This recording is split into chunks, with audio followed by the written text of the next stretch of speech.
আমরা একটি এসির মাস্টার সার্ভিসিং করার জন্য ইনডোর বা ইভাপারেটরের কভার খুলেছি এবং ভিতরের দিকে দেখেন পাখির বাসা রয়েছে। আউটডোরের সাথে যে পাইপ সংযোগ রয়েছে ওই পাইপ সংযোগ করার জন্য ওয়াল ছিদ্র করতে হয়, হোল করতে হয়। ওই হোল থেকে মূলত পাখি ভিতরে ঢুকেছে, ওই যে দেখা যাচ্ছে। তো এই হোল মূলত যখন এসি ফিটিং করা হয় তখনই হোয়াইট সিমেন্ট ব্যবহার করে বন্ধ করে দিতে হয়। যদি বন্ধ করা না হয় তাহলে এখান থেকে পাখি ঢুকতে পারে অথবা ইঁদুর ঢুকে এর যে চিকুন ক্যাবেল রয়েছে ওই ক্যাবেলগুলো কেটে দিতে পারে। এ ধরনের একটি এসি কিছুদিন পূর্বে আমি সার্ভিসিং করেছি, সেখানে ইঁদুর ঢুকে ইনডোরের যে মোটর রয়েছে ওই মোটরের ক্যাবেল কেটে দিয়েছে। তো আমরা সেটা রিপেয়ার করেছি এবং হোয়াইট সিমেন্ট ব্যবহার করে এই ছিদ্র বন্ধ করে দিয়েছি। দেখেন কতটা ছিদ্র রয়েছে, এখান থেকে ইঁদুর অথবা পাখি সহজেই ঢুকতে পারে। তো আমরা এই এসিটি সার্ভিসিং করব এবং এখানে আমরা সিমেন্ট ব্যবহার করে বন্ধ করে দিয়েছি। খেয়াল করুন, এখন কোনো প্রকার হোল দেখা যাচ্ছে না।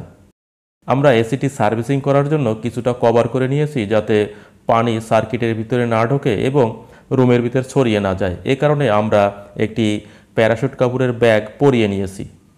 তো আমরা জেট পাম্প ব্যবহার করে পানির প্রেসারে আমরা এসি পরিষ্কার করব। ইভাপারেটরের চেম্বারের ভিতরে কতটা ময়লা রয়েছে, ফিন্সগুলি কালো হয়ে গেছে। পানির সাথে আমরা কস্টিক সোডা মিশিয়ে আমরা এই ফিন্সের ভিতরে প্রয়োগ করব, তাহলে মূলত ময়লা কেটে যাবে। দেখেন কতটা ময়লা রয়েছে।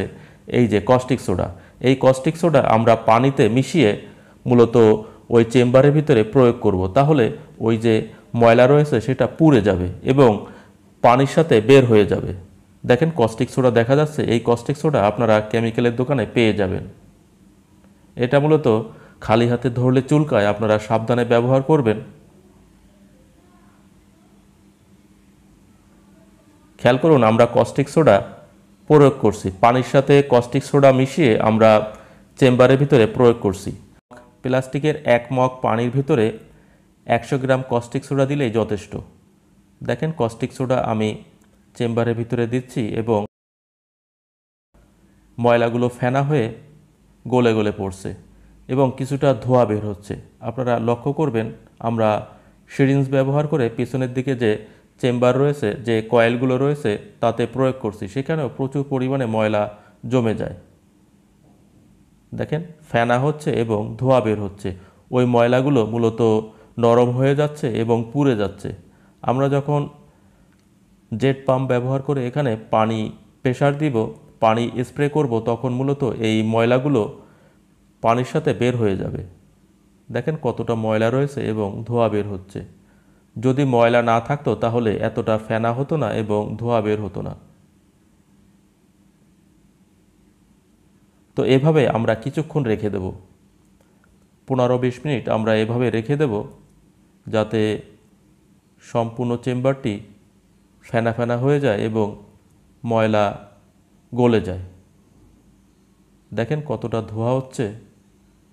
তো ময়লা একটু বেশি পরিমাণে রয়েছে, এ কারণে আমরা আরও কিছু কস্টিক সোডা প্রয়োগ করছি। ফেনার আকারে ময়লাগুলো কিভাবে গলে গলে পড়ছে।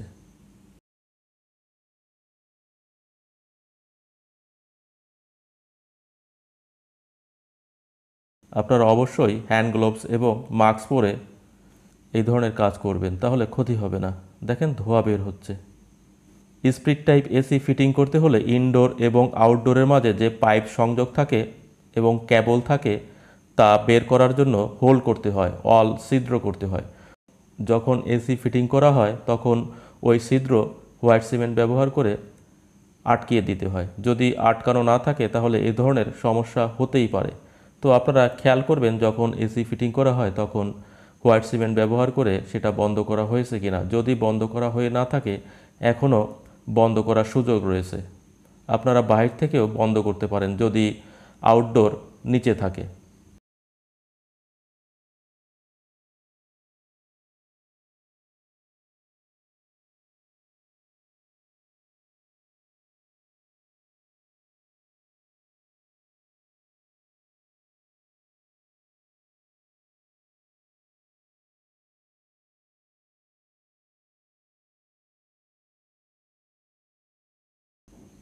দেখেন আমরা জেট পাম্প ব্যবহার করে পানির প্রেসারে বা পানি স্প্রে করে আমরা ওই এসি পরিষ্কার করছি।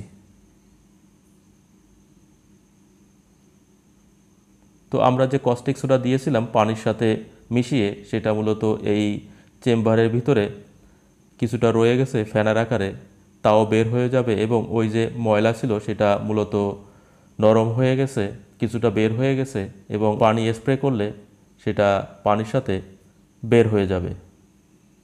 তো আমরা চেষ্টা করছি যথেষ্ট পরিমাণে পানি স্প্রে করতে এবং এই যে বালতি দেখছেন, এই বালতির ভিতরে ময়লা পানি জমা হয়ে রয়েছে আর বাদ বাকি পানি ড্রেন পাইপ হয়ে আউটডোরে চলে গেছে। কিছুটা পরিষ্কার হয়েছে, দেখেন এবার কুলিং পাইপগুলো দেখা যাচ্ছে। তো কিছুটা ময়লা এখনও রয়েছে, এই ময়লাগুলো পরিষ্কার করতে হবে।